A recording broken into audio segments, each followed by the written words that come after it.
Good evening, ladies and gentlemen. This is Jerry Sansing, and I've got another edition of South Texas News and Reviews for you. Today, it's May the 3rd, 2015, and we've got a lot of serious items to go over, which actually coordinates with the use taxpayers out there. So what I'd like to do is go ahead, and we've got the appropriate number of seconds in the beginning, and I'll be right back. Alright, ladies and gentlemen, just thought I'd put this back up to see if you remember this image around town, and over 60% of you fine taxpayers out there, and citizens voted the Destination Bayfront proposal down for that $44 some odd million bond for that debacle down there that promised to make a whole bunch of money for our city council members and so forth, the real estate cartel. But just thought I'd remind you of this because I'm going to come back and talk about the Friends of the Coliseum and the latest in the 13th Court of Appeals opinion about whether we owe the city of Corpus Christi any money or not. Be right back with you. Okay, I'm going to go take my seat, ladies and gentlemen. Looks like the recorder's going. And go ahead and get this thing done. I think I've got the appropriate number of seconds going here, if the timer will work. Yeah, there we go. Okay, sorry about the delay. What I need to do this evening is discuss a few things. I'm going to come back to the Destination Bayfront and the Bayfront and the tearing down of the Memorial Coliseum in Corpus Christi, Texas. But since this is South Texas News and Reviews, and I have a good audience that watches this on YouTube up in B County, Beeville, and then some of the other Coastal Bend College campuses around in Pleasanton and down in Alice and Kingsville at the 4 different campuses there, as well as Beeville, as I said. Then got some important stuff going on there. Now, I have been for over a year trying to get someone at the state level and in authority to admit to the fact that the goings-on at Coastal Bend College, that nepotism that occurred up there with the president hiring her sister as a dean, and then the dean hiring her sister as a secretary, and then their other nieces, nephews, I guess, I don't know how many other family members are involved in Coastal Bend College now. But I do want to point out that some of the students up there, I guess the majority of them, if you take a look at what's going on up there, but several of the different disciplines in particular have taken some real hits at the hands of this President B. Espinosa. Okay? Now, she was hired to come in and straighten out some dire financial problems with Coastal Bend College, and I don't know why she necessarily made the cut. She had not been a president prior to that, to my knowledge. She may have been a lesser administrator at some other college somewhere. I think she came out of Arizona, actually. But the nepotism involved has grated me and a lot of people up there greatly. Now, the biggest problem I've got is to have the taxpayers of the Coastal Bend College, from their district level through the state and so forth, and then federal. A lot of federal money goes in there as well as state money, so all of us taxpayers are involved in that. I don't know why they would think that I'm unnecessarily poking my nose into their business, because I am a taxpayer. And I've got some good friends that have been really messed around at Coastal Bend College. Now, one of the biggest problems is they don't have a tenure system up there for the instructors and professors and stuff. Okay, they are on a 1-year contract, which gives the administration full reign to just go ahead and not renew a contract, which I think is a tragedy. And they've got some excellent faculty members up there, folks, but with the reputation that Coastal Bend College is building now, it's doubtful that they're going to be able to hire anybody full-time that is truly dedicated to education without that tenure process. And then to watch and go back into the history of the college in the last couple of years and see the number of people that have just been terminated because people don't like them up there. They don't get along with the administration, and the administration can't put the saddle on and the spurs and go ride them around and have them do anything that they want them to do. So it's been a real problem up there, and one of my dear friends, Dr. Eloisa Garcia, was the director of nursing and taking care of all 4 campuses that have nursing programs on them. And she got crossways, I think, with the president's sister one time, and then that was the end of her up there. They just fired her, claiming that she was double dipping when she was indeed not, and that one's still in the courts, and I'm not going to say any more about it. Okay, we'll just let the courts decide what's going on with that deal. Now, there were several nursing students up there at the Beeville campus that were very upset because there was a young lady that did not pass some of the coursework, as did a couple of others, okay? But there was one in particular that had some tie back into the system one way or another and went out and got a lawyer. And then the president took it upon herself to go ahead and give that person special privilege and a chance to retake that coursework. Now that was at the expense of the other students that had done well and passed the classes. And for instance, I think there was a laboratory that was used by the majority of people, and that was vacated with this student that did not do well, and allowed that person to get one-on-one instruction from someone that, and there was some doubt as to what the credentials of that person was as far as teaching. And I guess ultimately the student didn't pass the second go around, so she's no longer in the program. But why in the world would you take it upon yourself as a president to pull a stunt like that? I think that is completely against education. It's completely without morals, and it hurt the other students. So they're all stirred up about things and some other processes that are going on with that nursing program. Okay?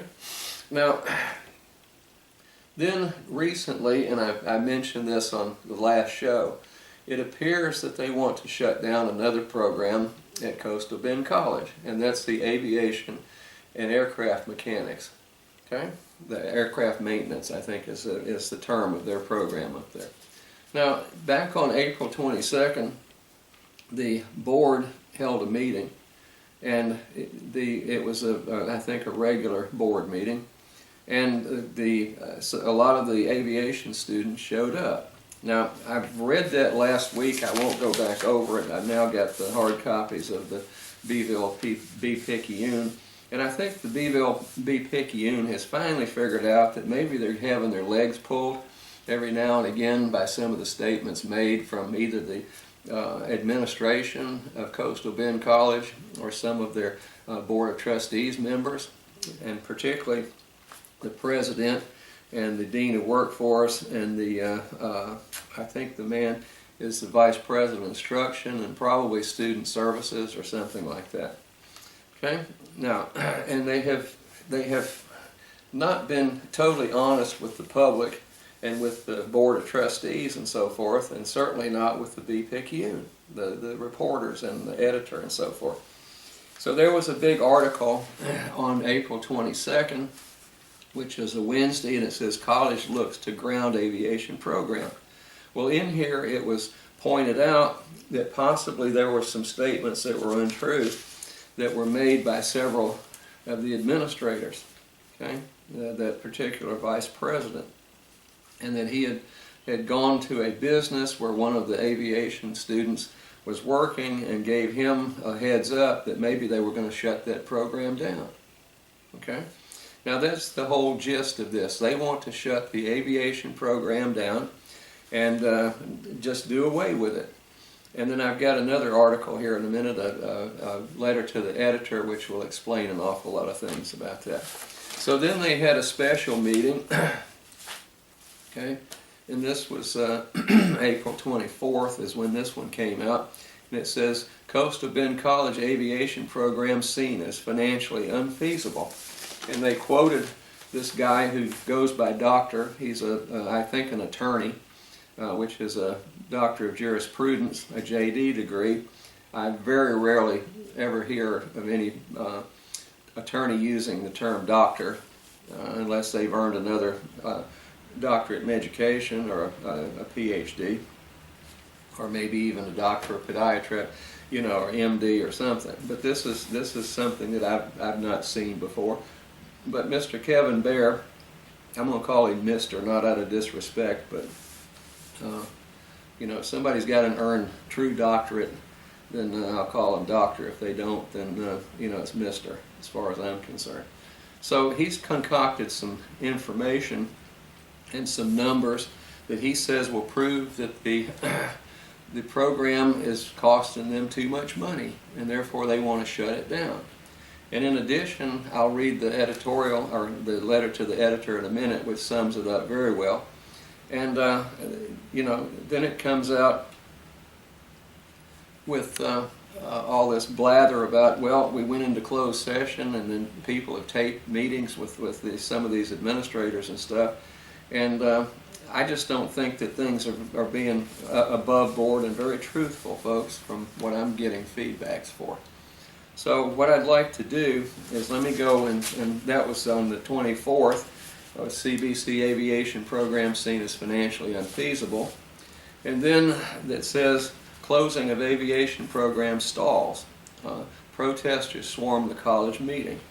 And the college meeting, I think, was held on the 27th or so. I'll have to see when that was. It should be here. It doesn't name the date, okay? But I think it was that Monday. That would have been the 26th, or 27th, excuse me. Monday the 27th of April. And it shows a young lady here. I think she's an offspring of one of the students and so forth. There were wives and friends and husbands and so forth there. But this one banner that this young lady is holding up says, short-term thinking leads to long-term decline. And then there's a group shot down here, and this is Mr. Bayer again, Director of Technical Instruction, presents the numbers to the board. And at that meeting, folks, a special call meeting, the Board of Trustees would not allow any public comment to be made from the audience, okay, or from the public. So they fill the room, they meaning the aviation students, along with other people and friends and neighbors and family members. And they had banners that they set and held up in front of the Board of Trustees, which caused, I understand, quite a stir with them. Okay, so there has been some real hard feelings about the shutting down of that program. So I want to read this in case the people of Beeville, and you know, you people here in Corpus Christi, you donate money. I mean, you're taxpayer. Some of the state and federal funds that support these programs are going into Coastal Bend College. And as far as I can tell, and as far as I'm concerned, are being misappropriated. And you just can't go in and shut down a program like this. Now, it was said by the Vice President that he called the FAA, Federal Aviation Administration, and discussed this with them. The aviation people, the students, and the head of that aviation department called FAA, and they said they'd never heard from anybody from Coastal Bend College. And then there have been some other statements about the Texas Higher Education Board and so forth knowing about this. And calls to them, they say, no, that's not true, we haven't heard from you, okay, and other organizations. So knowing what I do over the last several years, or a year and a half, that I've been keeping an eye on Coastal Bend College and all the annex going up there and the gross nepotism that has gone on, then I'm not surprised that people will not tell you the way it really is. Okay, I'll let you interpret what I'm trying to say. But anyway, here's a letter to the editor. And on the front page of this one, it does say that that's where the protest occurred. Now, at that meeting, it was conceded too that the aviation students and the public in general can make public comments at this next super, well, it's not a clandestine meeting, it's a wide open, but a special call meeting tomorrow on April the 4th. okay, Monday evening. I can't go. I've got classes to teach and so forth and so on, so I'm going to be unable to go up there and videotape another one of those meetings. And I'll give you excerpts of the videotape about what went on and what the Board of Trustees said at that last meeting a week ago about on, what was that? That would have been, I just said 27th, I think, of April, somewhere back in there. Okay, that the Monday week ago.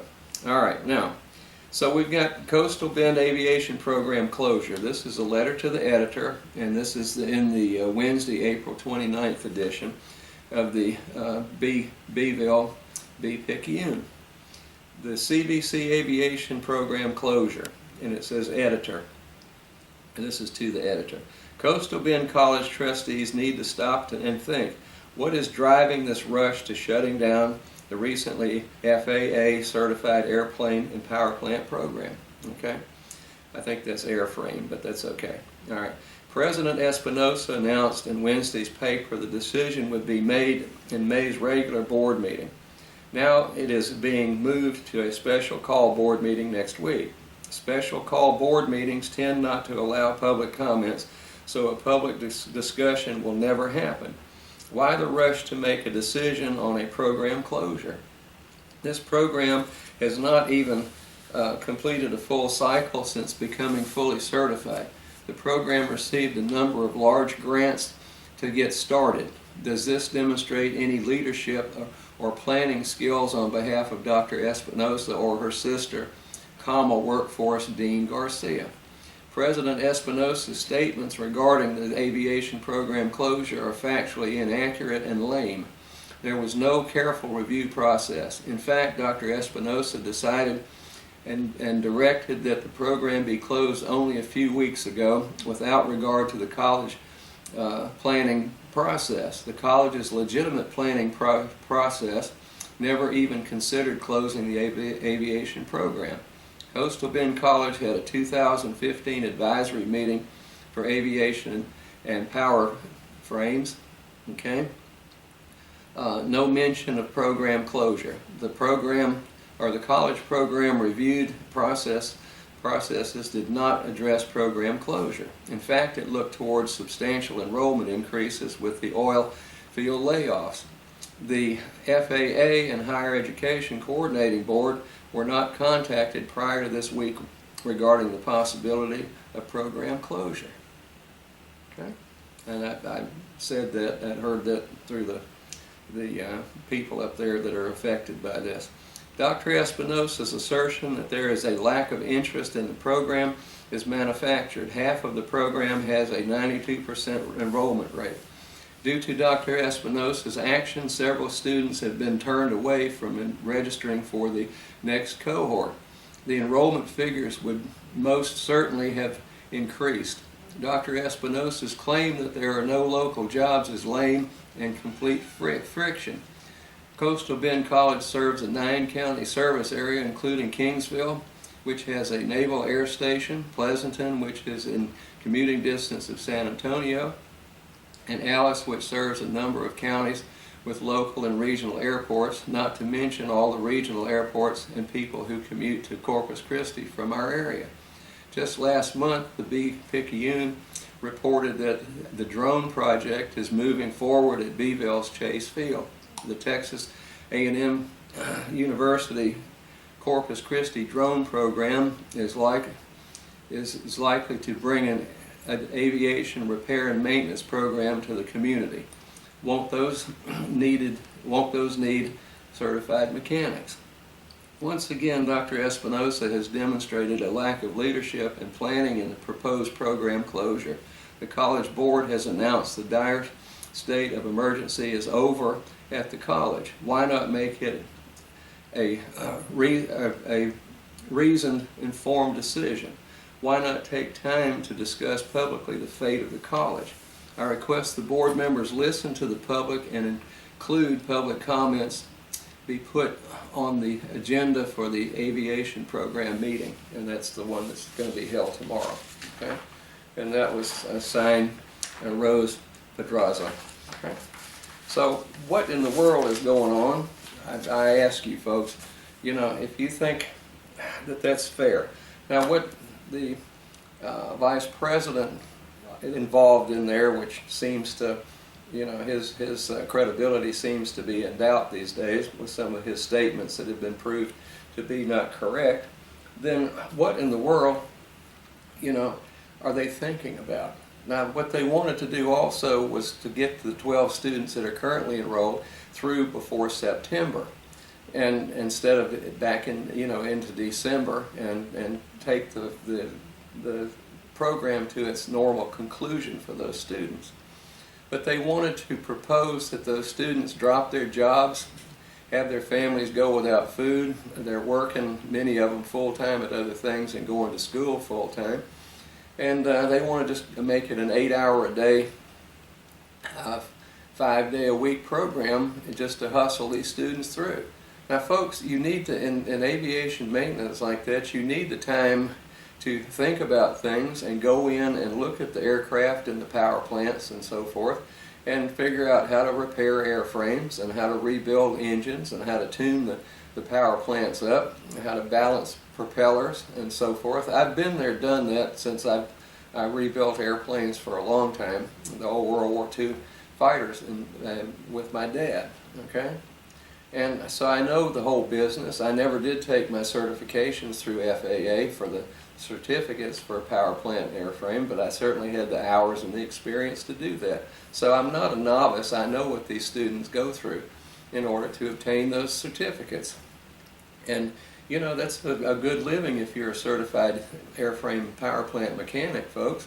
And then you can go on into the inspection and so forth with another certificate and run some of those mechanic shops at that level. And that's a real good, you know, that's a real good sound living for as long as you want to participate in that.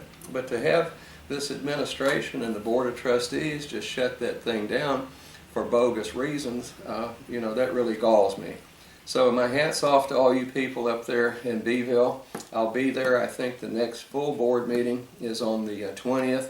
I'll be there with the video camera and the notebook to see what happens with this. And all I can say is this probably won't be on the air before tomorrow, or it may be this evening. But good luck to all you people up there. I can't make that meeting Monday the 4th.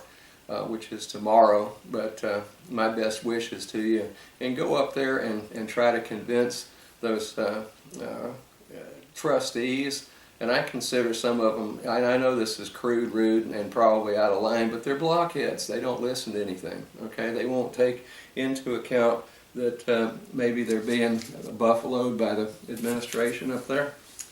All right, it's happened before, and it'll probably happen again. Okay, so that's my list of things with the Coastal Bend College. There's some other problems up there in other departments, and it's just a shame that we've got dedicated faculty members that are trying to educate students up there that are messed around and not told the truth, and you know, they're bullied and intimidated into not saying anything when things need to be said, because I think that Dr. Escamilla and Espinosa, excuse me, Dr. Escamilla is my president. President Espinosa is far from being a seasoned educator, and I don't think she cares much about education more than she does her position there. Okay. Now, I don't know whether that's due to the same thing. We've got a problem at Del Mar College. We've seen administrative bloat big time at Del Mar. I'm going to talk about that in a second. So the actions of these administrations, both Del Mar and Coastal Bend College, I don't know if that boils down to just basic vanity by these people, or whether it's ego, desire to rule and squash everybody, you know, just keep everybody under your thumb. I don't know if it may be just plain stupidity and not know how to do things, and then you try to cover it up with your own ignorance, okay?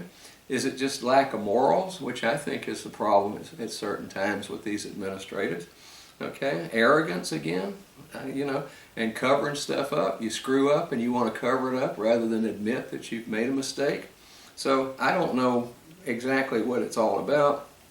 I was introduced to a musician, gal that writes songs and performs those.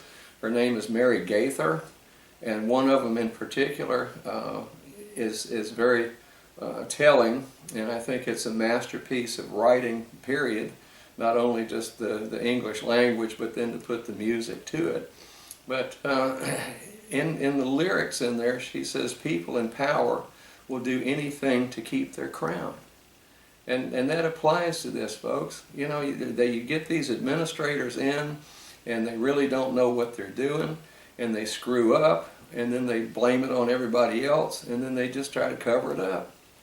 And I won't go back through my Manhattan Alley Cat analogy, you know, where the cat behind me in Manhattan, when I was standing there, was scratching dirt, trying to cover up the mess he made. And that seemed to be a pretty futile attempt to me. So when these administrators and so forth mess up, and they're trying to cover it up, and there's nothing there to cover it up with, then that's a pretty sorry state of affairs. But they don't mind leaning on other people and you know, and being rude, crude, and uncouth, and trying to intimidate people when it's their screw up. And I'm just tired of it, and I don't mind saying anything about it. So it happens at Coastal Bend, I've seen, and I've watched it for years at my employers over here at Del Mar College in Corpus Christi, Texas. Okay. Now, one thing that has cropped up, and I've admitted on many shows that I am the president now of the Corpus Christi Taxpayers Association. A week ago we had the general membership meeting in which we go ahead and people vote for the different directors and the different officers of the thing, and I was voted back in for another year, much to the dismay of some, as president of the Taxpayers Association. So I'll go back to those people in Beeville. I think what you need to do is formulate a Beeville or B County Taxpayers Association and get some people that are sick and tired of being ripped off and misspending of funds and bullying of taxpayer supported institutions like Coastal Bend College and B County. I know I've had some disagreements with the B County attorney up there as far as nepotism goes, and he's not the never mind, I won't even say it. I've said that on a prior show about him not being able to take heed of what's going on as an attorney, and got in a little bit of a bind with the Texas State Attorney General's office. Okay? All right, I'll leave that for another day. But what you need to do is go ahead, and if you want to, I can provide you with the bylaws and show you how to set up the 501c3 nonprofit thing, and you guys need to formulate a strong taxpayers association up there that can keep an eye on these people and you know, make sure that you're not being ripped off.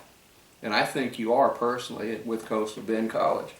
Now, if you'll just email me at gsansing@gmail.com, I'll be more than happy to arrange a meeting. I go to Beeville every once in a while, especially for these Board of Trustees meetings on the evenings that I'm not teaching classes at Del Mar College. So just let me know, and I'll be glad to help you set up a similar organization, association like we have here in Corpus Christi, Texas. And with my predecessors as president, Jack Gordy and Joe O'Brien, folks, over the years, they've got a lot of stuff straightened out around here at the city and at the Del Mar and several other places, you know, taxpayers entities.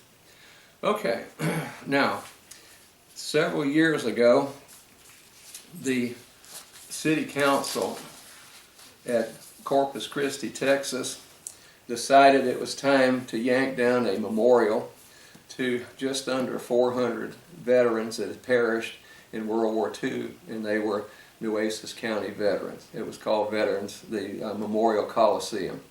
So an architect, Mr. Colley, designed a freestanding roof, arched roof, and then they built a building under that. Okay, and it was hurricane proof. It's gone through several of those since the early 50s, and you know, it was an architectural marvel. I think it won an award one time at a World's Fair for architectural uniqueness and so forth and so on, and we were privileged to have it here. Now, I think it was contrived before that time, when we really did establish the real estate cartel downtown with a bunch of business friends and so forth, high rollers, land property owners and so forth. But it was determined, I think probably in a back room, that we need to let that building go derelict, since we built the American Bank Center at the tune of twice what the original bid was. And then it's costing you taxpayers out there somewhere between $700,000 and $1 million per year to keep the doors open down there, so that that management company can make money and everybody except the taxpayers benefit from that. Okay? So with that being put in place, they didn't want to have any competition for any of the venues. And that's the gym show and singers coming in, and you know, entertainers and all types of things, the boat expositions, you know, and garden shows and that type of stuff. So they let the Coliseum go derelict for all practical purposes. And then there came a time when they voted, the silly council, I call them, the city council, the real estate cartel voted to have it torn down. And that's when a big rally occurred down there at the site, and there were some odd people that had signed a petition to tell the city, no, let's don't tear it down until the historical societies, both local, state, and feds, could take a look at it and see if we could save that roof in particular as a, you know, architecturally, historically significant landmark. The mayor at the time, a real estate broker, commercial real estate broker with land interest right down there with it, he said no. He said, we're going to go ahead and start the demolition. So a contract was put out, an RFP, a request for proposals, and a company called A&R Demolition Company wound up with the contract. Now, in that contract, it stated very clearly that if a court-ordered halt and demolition occurred, then no one was to wind up with any damages. Okay, the damages were waived. You couldn't incur damages if that thing was halted. Either the city or the demolition company, taxpayers, or whoever. Now that's in that contract, folks, that was signed between the city and A&R Demolition. Now, when the five of us out of that 100 and some odd group went down to Judge Klager's court, and he said it'd be $30,000 bond, which we thought was outrageous because we got $500 when we tried it up in Austin. But you know, this is Corpus Christi, Texas. So we signed the bond anyway, okay? And the demolition was halted. Now what happened after that was, after about 30 days, the thing wound up in the 13th Court of Appeals, and they said no, the city could go ahead and tear it down, and the city went ahead and did that. Okay? Then the city decided they would go after the five of us that signed that bond for damages. And then a city attorney, one Mr. Carlos Valdez, who I won't say any more about, you know, I just makes my shivers up and down my spine when I even think about him. He said that the Friends of the Coliseum was the group that we were known as, owed the city $65,000 in damages and sued us. So what we did was we went ahead, and the court agreed with them, and this was a kangaroo court. If you really want to know the truth, we'll give you the history of that later as this thing unfolds. But what happened at that stage of the game was we went ahead and we appealed that through the 13th Court of Appeals. And just recently, what we've happened, and this is how fast it happened, and I'm going to read the newspaper article. The 13th Court of Appeals hearing was called, and they requested no oral arguments. We couldn't go before them and argue our case. On Tuesday, April 28th is when that hearing took place. And there were 3 of the judges with the 13th Court of Appeals on that panel. They rendered an opinion April 30th, which was the next 2 days later on Tuesday. And then the city attorney comments on May 1st, Friday, to a Corpus Christi Caller-Times reporter. And the reporter wrote the Caller-Times article, and that came out yesterday on Saturday, May the 2nd. Now, I'm going to go ahead and give you some excerpts out of this and let you know what the city attorney said. Okay? Now, the article goes through, and it quotes the Friends of the Coliseum, our attorney, Mr. Abel Cavada, okay? And he says that they don't owe anything, okay? There weren't any damages, and that's what the Court of Appeals found also, said Abel Cavada, the group's attorneys. Okay, well that's exactly what the 13th Court of Appeals said. There were none, according to that contract, which says nobody incurs damages if there is a bona fide court-ordered delay. Okay? Now, then they go ahead and they quote Miles, I think it's Risley, the attorney for the city. He's the one that took over for the esteemed and the great one, Mr. Carlos Valdez. Okay? I didn't think anybody could be any more off the wall and vindictive than one Carlos Valdez, especially when it came to me and the other 4 of us with the Friends of the Coliseum. But I'm wrong, I think. But here it is, and I'm going to have to flip the page. It says, Corpus Christi City Attorney Miles Risley doesn't see it that way. However, and the city, pardon me for this, okay, intends to continue pursuing the case. Now, if the 13th Court of Appeals, folks, stunned me by ruling in the Friends of the Coliseum's favor instead of the city as usual, then they must have really thought that that contract was firm and ironclad. Okay, but that isn't the way that the city attorney today sees that. I do not agree the city lost nothing, Risley told the Caller-Times. Whenever a project is delayed by the action of a third party, the city will almost always have some damage as a result of the delay. Now, he refers to me as a third party. When we went to court the first time, Mr. Carlos Valdez, then city attorney, stood right in front of God Country Judge and the rest of us, the Friends of the Coliseum, and said that statement in the contract that states no damages are incurred by anyone if a court-ordered halt and demolition is ordered. He said that the taxpayers of Corpus Christi, Texas, have no standing and no interest, no vested interest in any contract that is written between the city and any contractor. Now, who pays for all that, folks? Who elects the people that go down there and sit on their rumps at city council and concoct all this wild, off-the-wall stuff? I think that's me and thee, the ones that decide to vote. So for those of you that don't vote, if you're going to sit there and be totally apathetic with it, then you're going to get a good screwing, I'll just say it like that, because you won't say anything. Okay?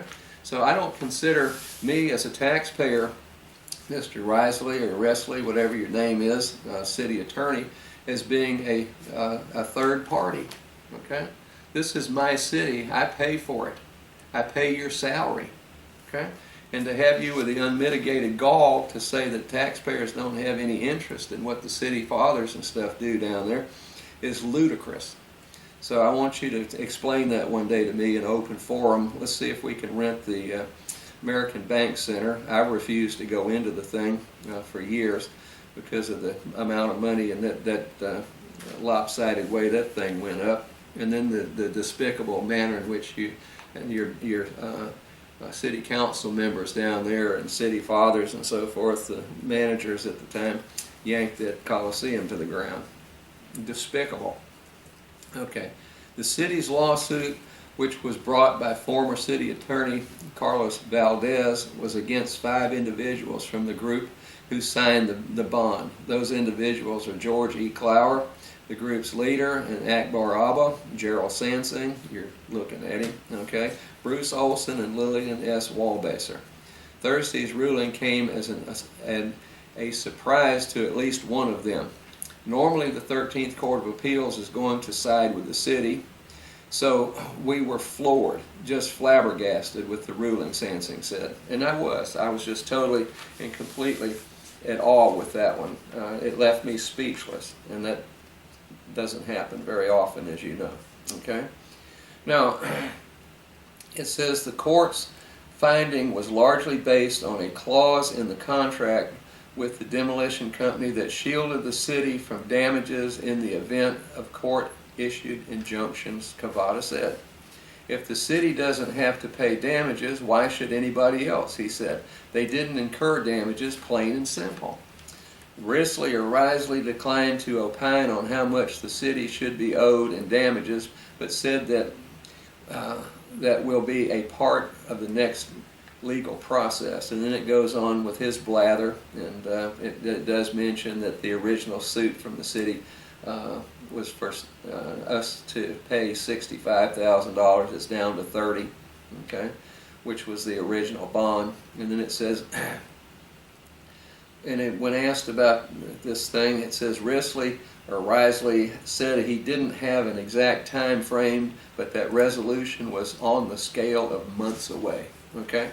Now, you don't frighten me at all, Mr. Risley, whatever your name is. Okay? I've been 5 years. I don't know you from Adam. I wouldn't be able to recognize you if you walked up today and said hi to me. But let me tell you one thing, and I don't make threats, folks. I don't care how long it takes. But if I can make the taxpayers away through this show and through the Taxpayers Association and any other forum that I can come up with, then and prove to you that you're trying to you've got the wrong guy, okay? All right? And I'll take it to the bitter end. But when the contract says something, I'm not so damn stupid, I can't read. I know I'm not an attorney, and attorneys think that they're the greatest thing since sliced bread, the majority of them, especially if they're working for a governmental entity and they're not out on their own. Okay? That tells me something. But then we have the Taxpayers Association, and Jack Gordy found out that the city has paid in 1 year, 2014, from January 1 to December 31st of that year, over $3.5 million in legal fees to outside firms outside of Corpus Christi, Texas. Now, you've got 21, the last I heard the count was 21 full-time attorneys on salary at the city of Corpus Christi. Now, why don't you depend on them? Okay? Now, but if you're an indication, sir, then I can see why we're in trouble down there, because you're taking up this same drumbeat. So I've got some questions for you that I asked on the Taxpayer Show. Okay?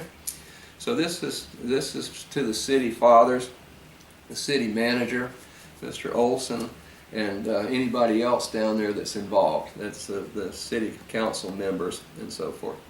Okay? Now, I'm asking you guys, is the city attorney, this Mr. Riesling, okay, speaking for the entire city council and for Mr. Olson, the city manager, and the city secretary, and the city managers, and city taxpayers, all of us, when he makes such rash statements that he's going to pursue this and that we owe the city money even though the contract and the 13th Court of Appeal says we don't? Okay?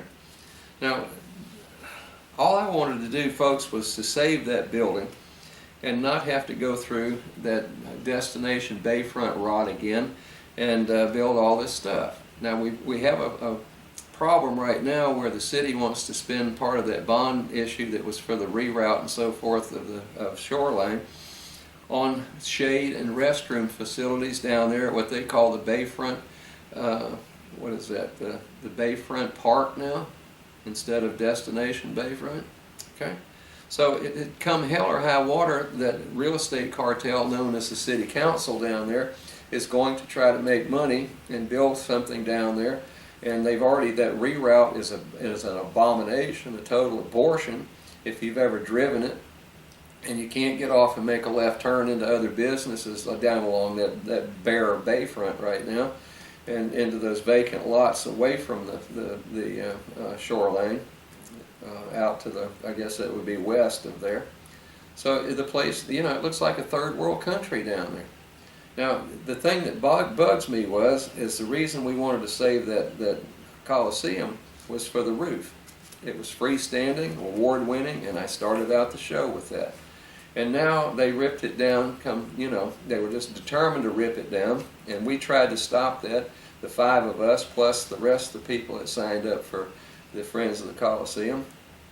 And, you know, we lost that battle, unfortunately. But to have them come back at us trying to shut us up, and you know, that's what this city tries to do. They're going to pick 5 of us to go after and try to shut us up and scare the rest of the population into not saying things when there's gross negligence down there at the city hall.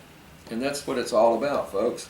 So, you know, I don't know. Think about it. Just go vote, okay? Especially the next go around.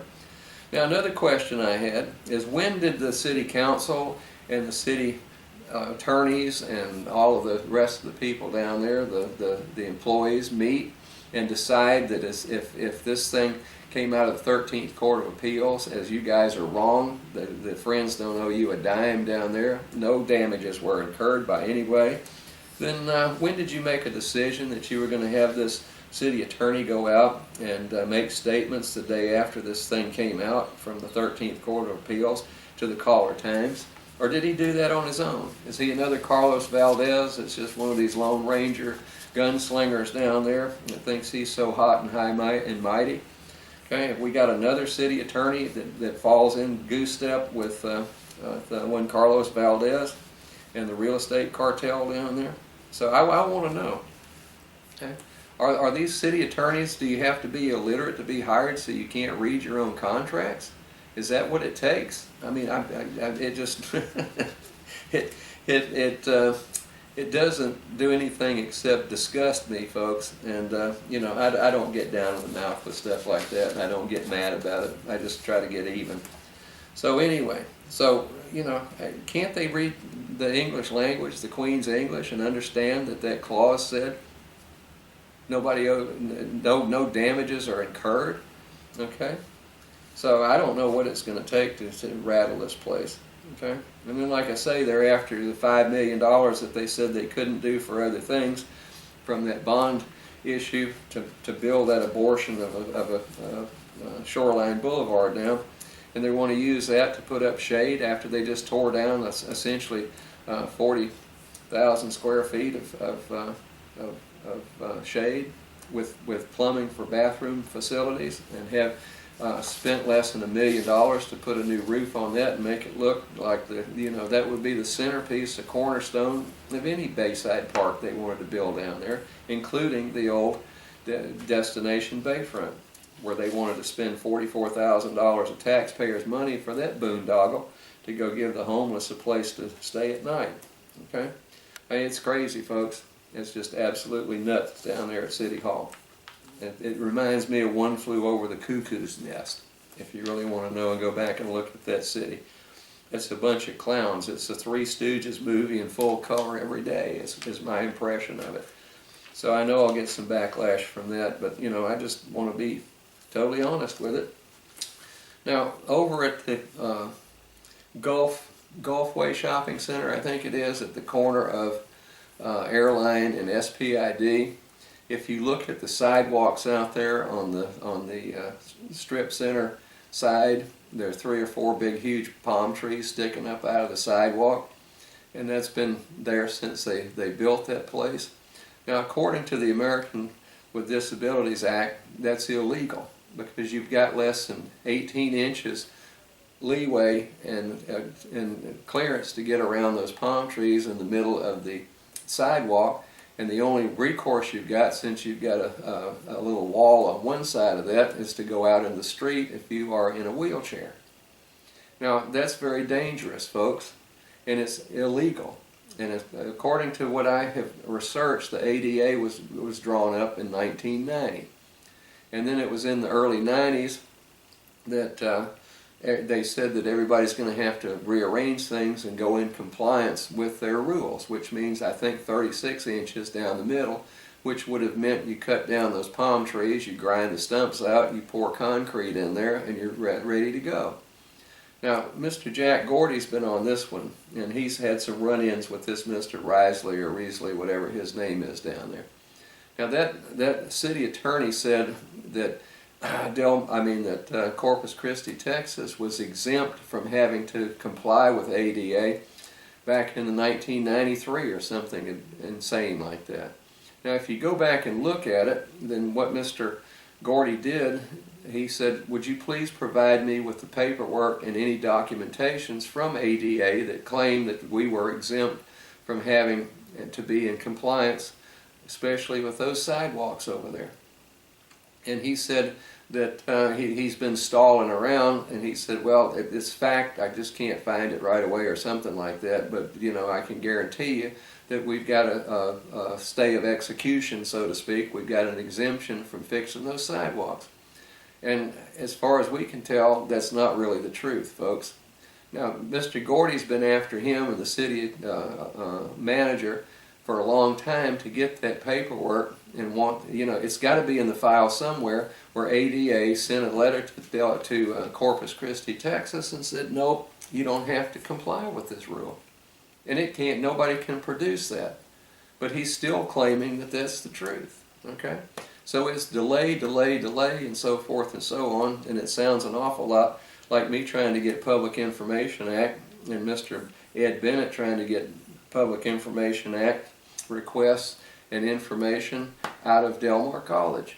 It's delay, and let's twist this, and let's give them double talk, and if all else fails, we've got our own outside of Corpus Christi attorney at $400 and something an hour that will go ahead and write a letter to the AG's office requesting an opinion on whether Del Mar needs to get me or Mr. Bennett the information or not.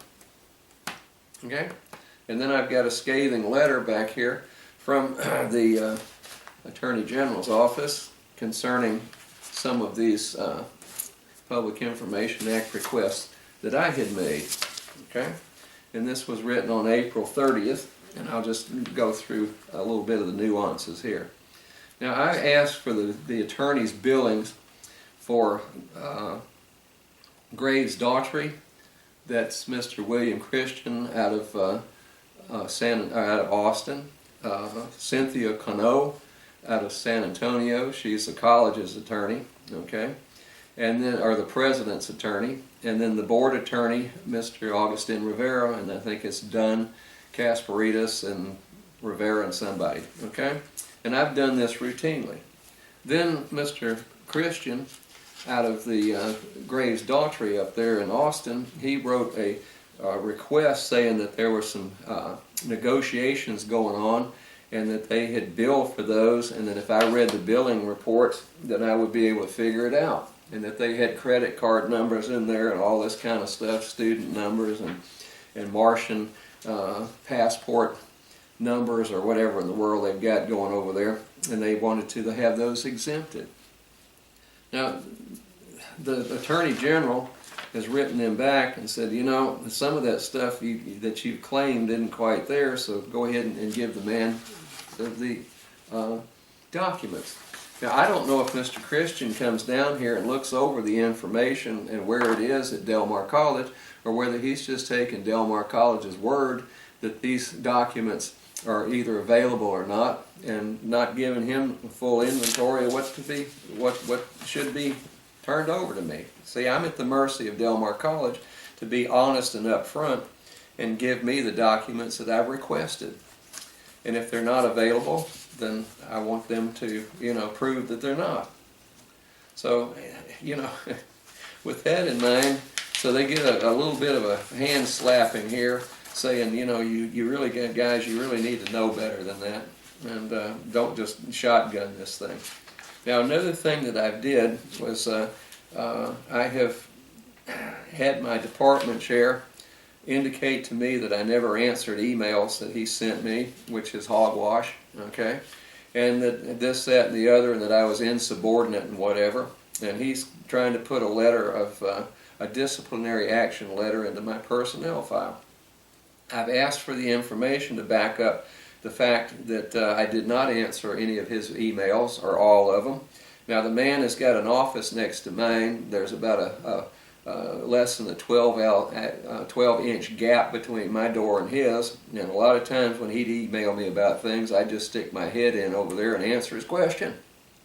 Okay? So no, I did not sit down and type that out and send it back to him. And I've had some serious discussions about some of the my concerns about that whole department up there, Natural Sciences Department, in the past. Now, he refused to give me that stuff, and so did Del Mar College, so they got Mr. Christian to write a letter to the Attorney General's office requesting that they can withhold that information from me. Now, I need that for defending myself of those allegations. I went ahead and appealed the allegations and so forth that he made against me, my department chair. And then the deans, you know, they're hip and hip. She's going to agree with anything that the department chair does, no matter what happens. Okay, so I can't get that. And they said that that hearing of mine that I requested was a quasi-judicial hearing, and therefore through attorney-client privilege, I can't get the information I need to defend myself against the bogus claims that have been made about me by my department chair. Okay, so then I've written them a while back, and I don't know if there's a time limit on it or not, and I said, well, since it's going to be a court hearing, I want to get that information under regular discovery, under my due process, under the Constitution and the laws of the state of Texas. And I haven't heard a word from them. Okay, I've asked for a meeting of the biology faculty to voice our concerns about Common Course content. They've denied that all the way up through the president. Okay, now the president hadn't denied it, but I asked him to respond within 10 working days and set up a meeting with the 5 of us that signed the request letter, and I haven't heard a peep out of him, and this is well into at least a week or so beyond that. So I'm just going to have to take things in my own hands again. And I just want to put out to the taxpayers, you know, I'm asked, well, aren't you afraid of losing your job over things like this? And I said, if I am a free American, and all of my ancestors since the 1770s have fought for this country and my First Amendment rights, then no, I'm not afraid of it. Okay? And, you know, like I say, I was not able to go into the military, or I'd have done that gladly. I wanted to. My father was a very highly decorated fighter pilot in 3 wars, starting with Second World War. Got his ass shot off and had to jump out of an airplane during the Second World War, got shot up in Vietnam. And so, you know, I have no fear of you people out there at Del Mar. And so just pass the word along. You know, you can try to intimidate him all you want, it ain't going to work. And then I'll say this to Sunshine out there, I'm sorry that I do make people uncomfortable and fearful. Okay? That person will know what I'm talking about if that person listens to this show. So I guess that's just my nature, folks, but I blame it more on my upbringing. You know, it's called freedom of speech, and it's not like the Neville Brothers said in their song where they say it's freedom of speech as long as you don't say too much. I don't believe in that one either. So I'm going to go shut this camera down and put the banner back up, have a few more words with you. I may just put the No Destination Bayfront up. That's what the city wants out of you now, rather than the banner. But email me at gsansing@gmail.com, and I'll be glad to respond to you. So have a good evening. Bye. Okay, we're back recording once again, the tail end of this program. Thank you for bearing with me, and I hope I've enlightened you. Just wanted to remind you of that boondoggle that the local real estate cartel, city council, businessmen, and all the rest of the high rollers around here wanted to do to you for $44 million. So the 60 some odd % of you that voted that down, would you please email me at gsansing@gmail.com and then go out and vote and let me know what you think. I'm going to let this run down. We're almost to the end of the show. So good night, have a good week, and I'll be with you next week.